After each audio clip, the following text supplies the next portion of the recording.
just pick, or you can leave me in the garden, deep and rich.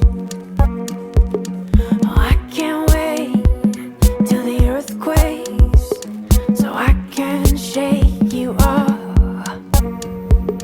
Now let me float far away. 4, 3, 2, 1, take off. Let me down easy now, 'cause you know I've been at your beck and I follow you wherever you go. You guys, very sorry. You can hear I have the washing machine going, so please excuse that. But we are about to go out. I'm going to show you guys kind of what I spend in a day living in Japan. I'm going to be here for the rest of the year. So I'm basically like living here, plus I'm very familiar with Japan. I have a couple things I need to do in Shinjuku, but before I head to Shinjuku, I'm going to go to the post office. I have orders to ship off. If you guys don't know, I've got a really cool website, Mary Jane Adventures, where I find the best stuff in like every country, not every country, but in the countries I go to, and I put them on my website so you guys can enjoy them as well. So I have some amazing stuff on my website right now from Japan. I have amazing hair products. Japan makes some of the best hair products in the world, and skincare. For example, this oil, I love this oil. It's the pink Neko oil. This is like one of the most popular oils in Japan. It's now on my website. It's an oil that they derived from seaweed, and it makes your hair so ridiculously shiny. I put it as like a top coat on my hair. I'm going to show you right now. So I obviously only have one hand. It's just like, it's like a top coat that makes the hair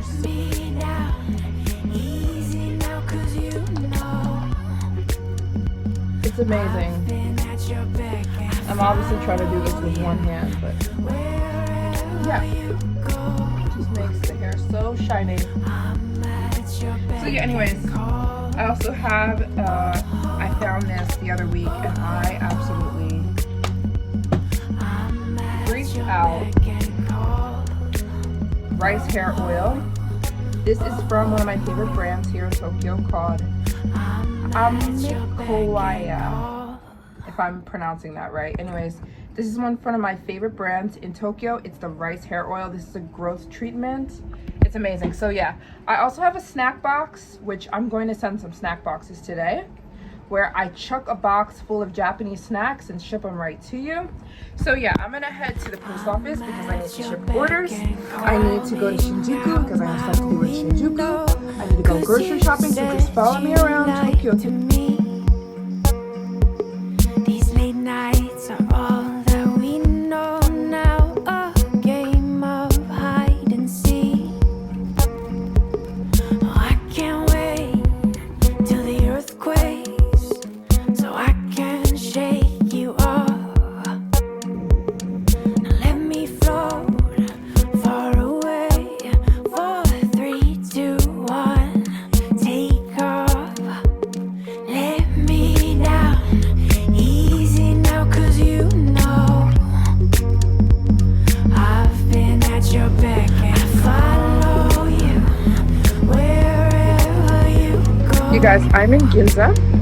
I'm here because I need to go to a stationery store because I write letters to everyone who, I like to make cute little thank you cards for everyone who makes a purchase on my website.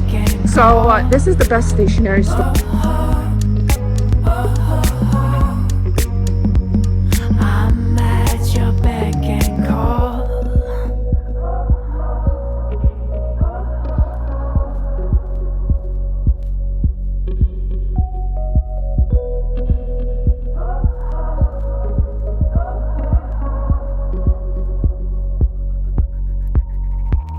Let me down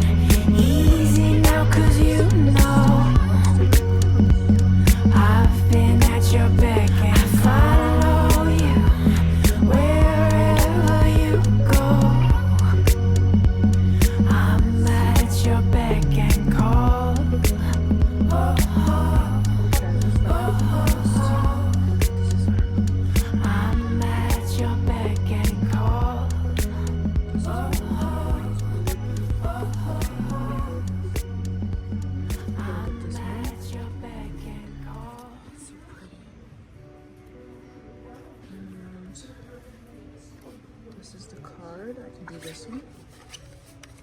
Let's do this one. So this is where I'm gonna write her letter. You guys, how cool is this? This whole level of the store is for pens. And the pens are like, see, there's 12 floors. I've been wanting to try. These are grape mochi, huh? I want one.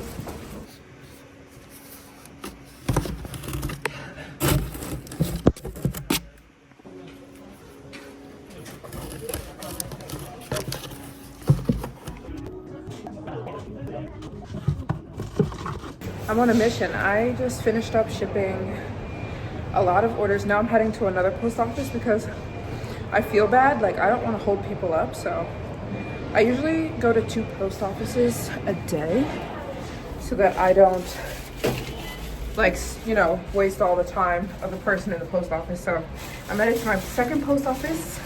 I'm going to ship about 20 more orders.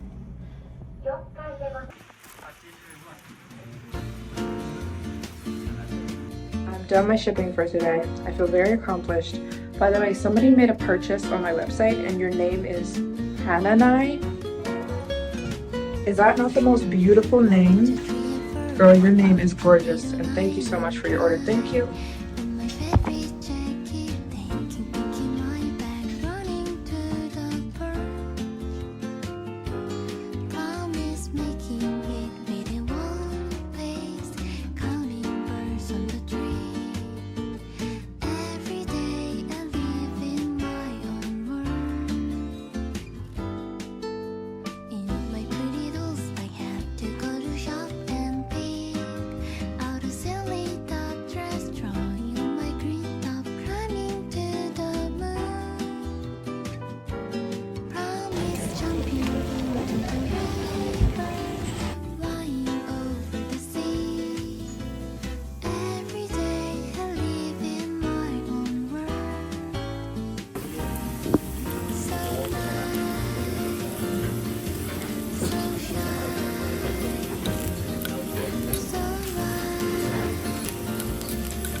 Guys, I have been, first of all, I need to explain.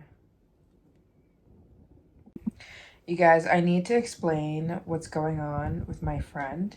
I was telling you guys earlier that I am writing her. So I have a master plan. Okay, let me break it down. So I had a friend and her and I are not friends anymore. It's been like 3 years.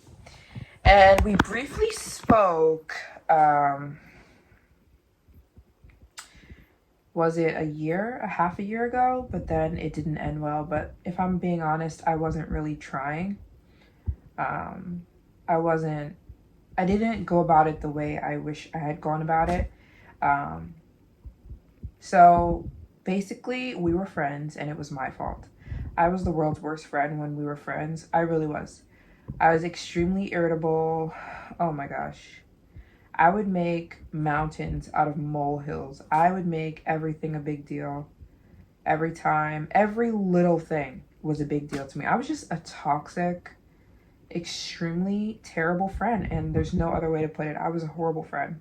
Little things, I would make them huge deals.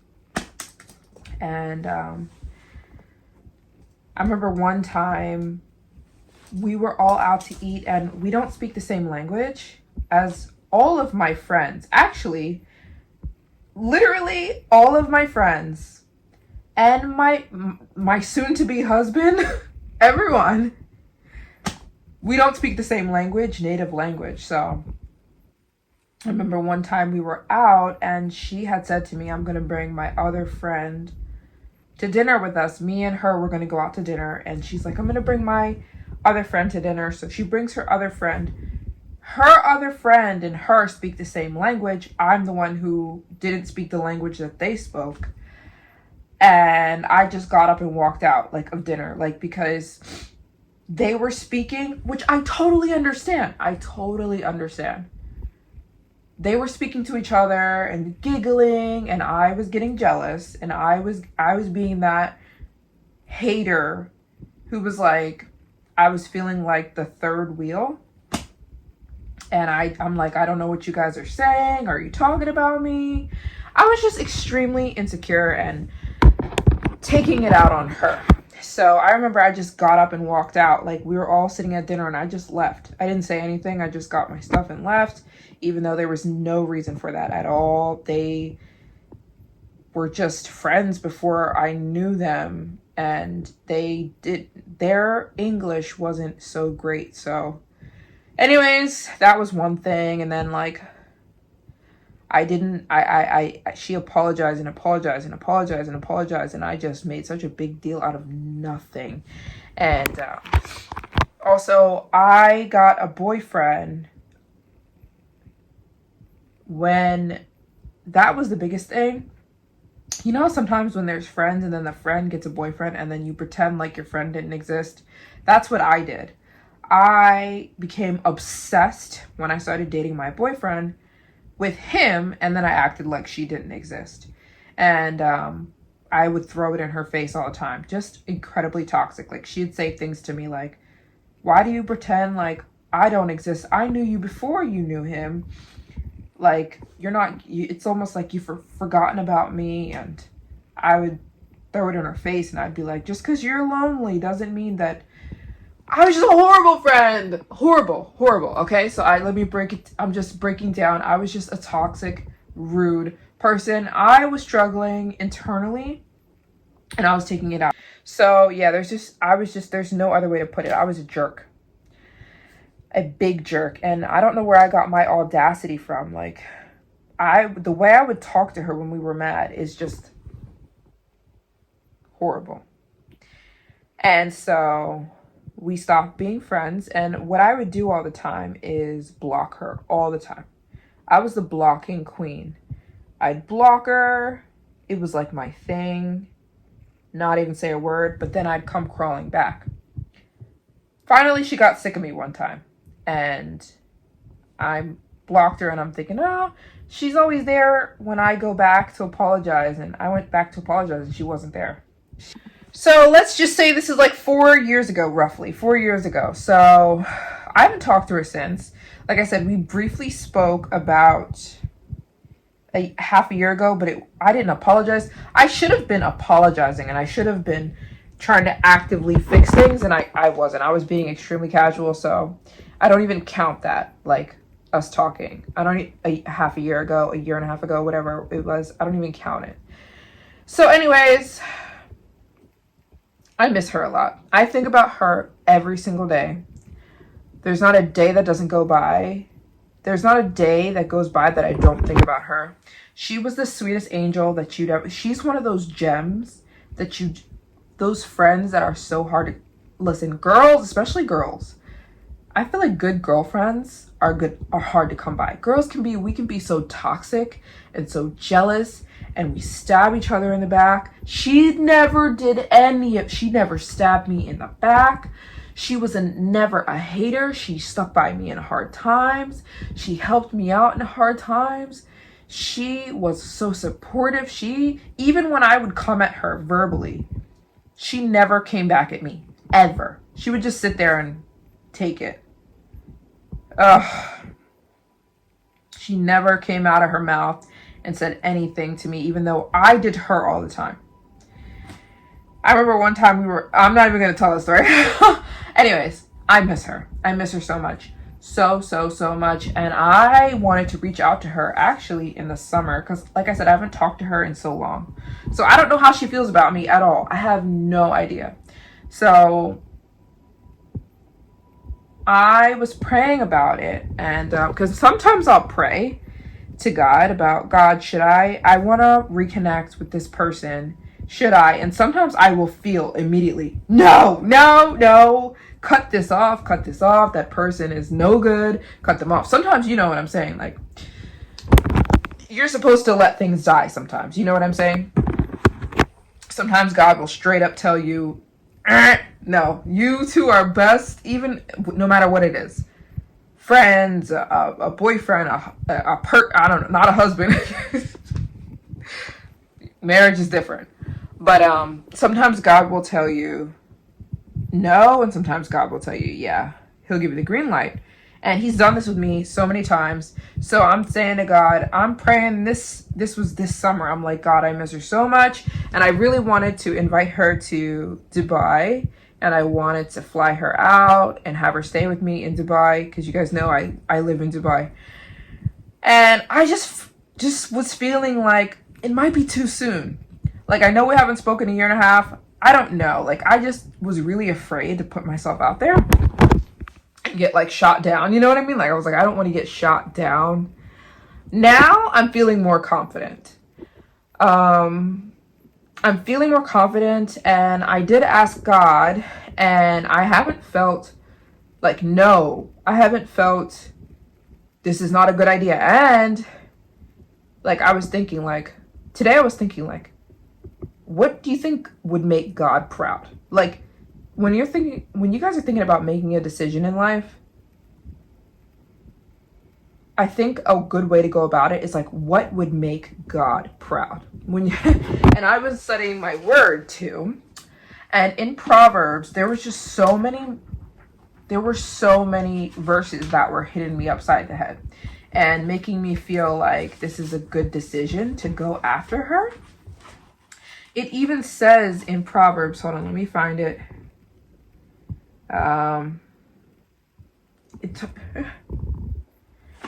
It talks, oh, by the way, this book has changed me.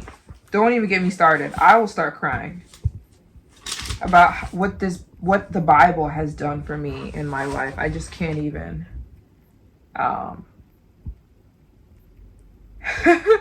Yeah, that's true. Proverbs 21. The tongue has power of life and death. Those who love it will eat its fruit. It's so true. All of Proverbs talks about your mouth. Your mouth can be your biggest enemy in life. And that has been so true for me, especially in my relationships. Whoever loves to quarrel loves sin and hates God. Oh my gosh, that is deep. I'm not going to sit here and play holier than thou. I was a quarreler. Everything was a big deal to me. I didn't let anything, but really what was going on, this is why it's so true when they say the way people treat you is the way that person feels about themselves. It is so true, you guys. We are constantly projecting ourselves onto other people. So even when you hate somebody, you're really hating yourself. When you love somebody, it comes from within you, right? What you give to other people has to come out of you. It's coming from somewhere. So it was a big testimony to me to realize and see how I treated people in my past and be like, wow, I really was projecting. Mean people who come after you, people who take you down, people who are just so mean to you, or people who don't cut you any slack, or people who just beat you up, whether it's physically or verbally. They are not happy. Happy people aren't mean. When people are anyone who's mean to you, anyone who's done you dirty, you really don't have to take it personally. You really don't, because it's them. They're dealing with something and you're just an outlet, right? We're constantly projecting ourselves onto other people. So I really was in a bad place in here and in here. And she was an easy target because she was so sweet and kind, and I knew she would take it. And I knew she wouldn't throw it back at me, so she was just an easy target. But anyways, it truly breaks my heart thinking about how I treated her, but it's been a long time and I've changed so much, you guys. I can't tell you what the Lord has done for me in even just a short amount of time in my life. He's changed me. That's why I'm willing to go back and be her friend if she wants to be my friend again, because I know that I'm different. I'm not the same girl I was at all. God has changed me. But there is a verse in here I'm looking for, and it talks about gifts. It talks about a gift and why it's good to give a gift, because that's going to be my next point. Of course, because I'm sitting here looking for it, I can't find it. But I'll put it on the screen. But in Proverbs, there's a verse that says, like, a gift is good to give. You win friends with gifts or whatever. I can't find it. So anyways, here's the reason I'm saying this. I have a plan. So I was not confident enough in the summertime to reach out to her, even though I was thinking about it every single day. I want to reach out to her. I was feeling like, oh, like, what if she shoots me down? And I was scared, so I never reached out to her.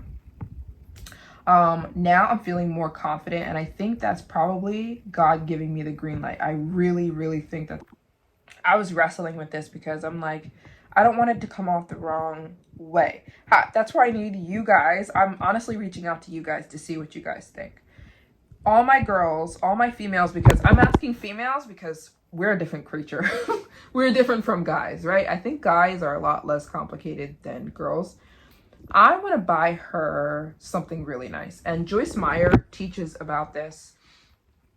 Instead of me just reaching out and saying, I'm sorry, I miss you, can we be friends again? I think it says in the Bible as well to do something for somebody, right? Nice for somebody, especially if you're trying to fix a relationship. Now, that could be doing something for anybody in any means. It doesn't necessarily mean buying them something, but I want to get her something. Joyce Meyer preaches about this as well. Joyce Meyer says, like, you should give somebody something. When you're thinking about giving something to somebody, don't just dig out something in your closet or like go to the dollar store and get a lip gloss and be like, here, forgive me. She teaches, Joyce Meyer, and she's like my spiritual mother. Like, for real, she's like my mother in my head. She says that you should give the person something really nice. Really nice. And John Bevere teaches about this too in one of my favorite books of all time, Bait of Satan. Bait of Satan is the biggest. Woo, you guys, if you haven't read it, you have to read it.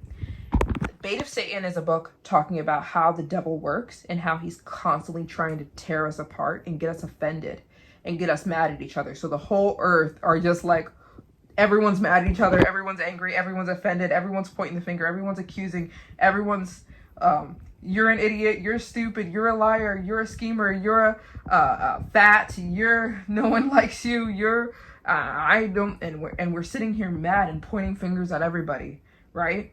When really God, like, right, that's what the devil wants, right? Boom, that's the devil's, he wants us all mad at each other, hating each other, right?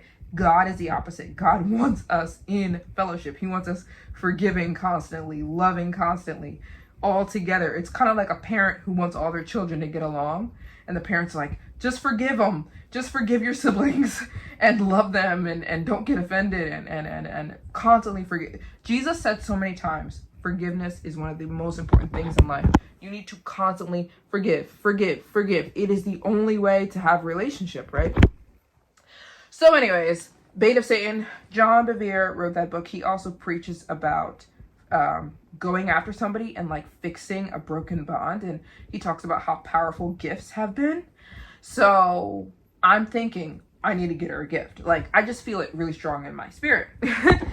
So today I'm out and I start to second guess myself again. I was out shopping and I was this close to getting her. I already got her a card. I wrote her a very, very detailed, in-depth card. Like, it's really long. I put my heart and soul into this letter.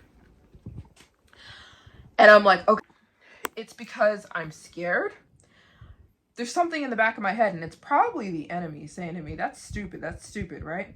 Because I'm like, I don't want her to think I'm trying to buy her. You know what I'm saying? Like, I don't want the gift to come off like, oh, this is really expensive, so be my friend again. You know what I'm saying? And like, I don't want her to be my friend because the gift is expensive. Like, imagine you didn't want to be somebody's friend, but they bought you something really expensive, and then you feel like you have to say yes. You know what I'm saying? Like, if somebody bought you really expensive, you're like, well, I don't want to really be your friend, but I feel bad that you bought me something so nice, so sure, I'll be your friend. You know what I'm saying? But then I'm like, oh, I'm overthinking. So I was going all over the place today. My mind was like, you should have seen how many times I went to the store and left, went to the store and left, went to the store and left. Because I'm like, I don't know if this is stupid. This is dumb. Is she even gonna like it? So when I'm thinking about buying her, it's a designer bag. I already know what designer bag, because we were close friends, I already know exactly what designer bag she's in love with. If she doesn't have it already, she always talked about this bag that she wanted and loved from Louis Vuitton. I'll tell you what bag it is. It's the Neverfull tote. She always talked about how much she loved that bag and how much she wanted it. And so I was going back and forth. Get her the bag, don't get her the bag. Get her the bag, don't get her the bag. Get her the bag. Because like haven't even talked yet. I haven't reached out to her. So like my plan is reach out to her, tell her I miss her, tell her I love her, tell her I am so sorry and I want to come see her. And when I go see her, I'll have the gift and the letter with me. That's my plan. That's my plan. So I actually want to fly to go see her. If this all works out, let's just say everything pans out, I will get on a flight to go see her in a week and a half. And then I'll come right back to Tokyo. And I'm not kidding. I'm ready. I'm already ready to get the flight. But I'm going to ask her first. I'm not going to get the flight because that's a little bit aggressive. I'm going to reach out to her first and then get the flight. And my plan is to go visit her for like 3 days and then fly back to Tokyo. So yeah, that's my plan. If you guys only knew how much I've been praying about this. And if you're a prayer warrior, please, if you have the time, you could toss in a little prayer for me and my friend if we're supposed to be friends again. Ask that the Lord will make it happen and soften both of our hearts. Yeah, I miss her so much. And honestly, I think the devil is the author. Like it says in the Bible, he is the one who's ruining all relationships all the time. It's his goal. It's him. So even though he worked through me, and I'm not trying to pass off the blame and say it wasn't me, it was the devil. No, it was me, but I know who the real enemy is. It says in the word that we don't wrestle with flesh and blood. All evil, everything that's not God, which is destruction, anger, frustration, unforgiveness, just anger in general, hate in general, all comes from the enemy. He's the one in your ear like, say this, that person is they deserve to be cussed out. That, you know what I'm saying? So, and God is not of that at all. He's not of that. So I think this would make God proud. I really do. So anyways,